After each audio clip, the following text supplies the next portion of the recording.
कुंदरकी में समाजवादी पार्टी के अध्यक्ष ने जनसभा में भाजपा सरकार के खिलाफ जोरदार हंगामा किया। उन्होंने कहा कि वर्तमान सरकार धर्म की राजनीति कर समाज को बांटने का प्रयास कर रही है। भ्रष्टाचार की महामारी पूरे प्रदेश में फैली हुई है। उन्होंने लोगों से निडर होकर मतदान करने की अपील की, जिससे लोकतंत्र को मजबूत किया जा सके। जनसभा में बड़ी संख्या में समर्थक मौजूद थे। YMS News 24 से डॉक्टर राशिद खान पठान की रिपोर्ट। IPS अंदर ही अंदर खिलाफ खड़े हुए हैं। 50वें पायदान को सबसे ऊपर, तो बताओ जो नीचे वाले पायदान वाले हैं वो क्या कर रहे होंगे? वो सब कुछ बता रहे हैं, जगह जगह बैठ करके बता रहे हैं कि पुलिस प्रशासन क्या कर रहा है।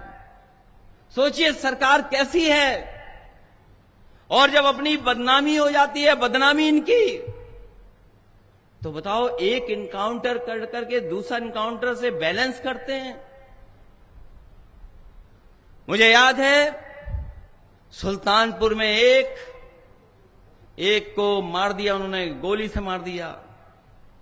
जब जनता ने कहा कि ये गलत हो रहा है, ये बेईमानी की, रात में उठा करके मार दिया, तो जब सरकार की बदनामी हुई तो उन्होंने कहा कि हमें बैलेंस करना पड़ेगा। बैलेंस करने के लिए बताओ दूसरे को गोली मार दी, दूसरे का एनकाउंटर कर दिया। क्या यही संविधान हमें रास्ता दिखाता है? क्या यही लोकतंत्र का रास्ता है कि एक हत्या कर दें और दूसरी हत्या को बैलेंस के लिए कर दें? इसीलिए जनता ने आपको चुन करके भेजा है। इनसे ज्यादा नकारात्मक लोग दुनिया में नहीं होंगे। और जो नारा दिया है इन्होंने, जो नारा दिया है, दुनिया में के इतिहास में कहीं इतना नेगेटिव नारा नहीं दिया होगा जो ये नेगेटिव नारा दिया है इन्होंने। ये दुनिया के इतिहास में कभी ऐसा नारा नहीं आया होगा कि बटोगे तो कटोगे। और ये नारा कहां से लेकर के आए? ये नारा वहीं से अंग्रेजों से सीख करके आए, जिन्होंने कभी कहा था डिवाइड एंड रूल। डिवाइड का मतलब क्या होता है? डिवाइड का मतलब क्या है? वही है जो ये नारे में दे रहे हैं। ये जो डिवाइड एंड रूल वाले लोग हैं, ये उन्हीं अंग्रेजों के विचारवंशी हैं, उन्हीं अंग्रेजों के वचनवंशी हैं जिन्होंने इस देश को बांट करके राज करने का काम किया था।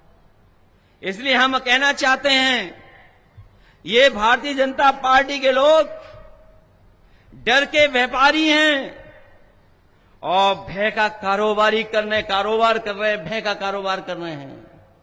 आप घबरा तो नहीं जाओगे? डर तो नहीं जाओगे? ये पहले भी मुखबिरी करते थे और आज ये चिल्ला चिल्ला करके मुखबिर बन गए हैं। इनका कोई आधार नहीं है, इनकी नकारात्मक पहचान है, इनकी जुबान भी नकारात्मकता से भरी हुई है। इसीलिए विकास की बातें नहीं कर रहे हैं, ये केवल विनाश की बातें कर रहे हैं, विनाश की बातें कर रहे हैं। इनका मन की कुटिलता है, जिसकी वजह से इनके कुटिल वचन निकल करके आ रहे हैं। इनकी मन में कुटिलता है, इसीलिए कुटिलता के वचन निकल करके आ रहे हैं। हमारे पत्रकार साथी भी जानते होंगे, अगर ये सच दिखा दें तो इन पे भी लाठी पड़ेगी। वैसे तो ये सब पत्रकार साथी हमारे साथ हैं, थोड़ा बहुत दबाव है।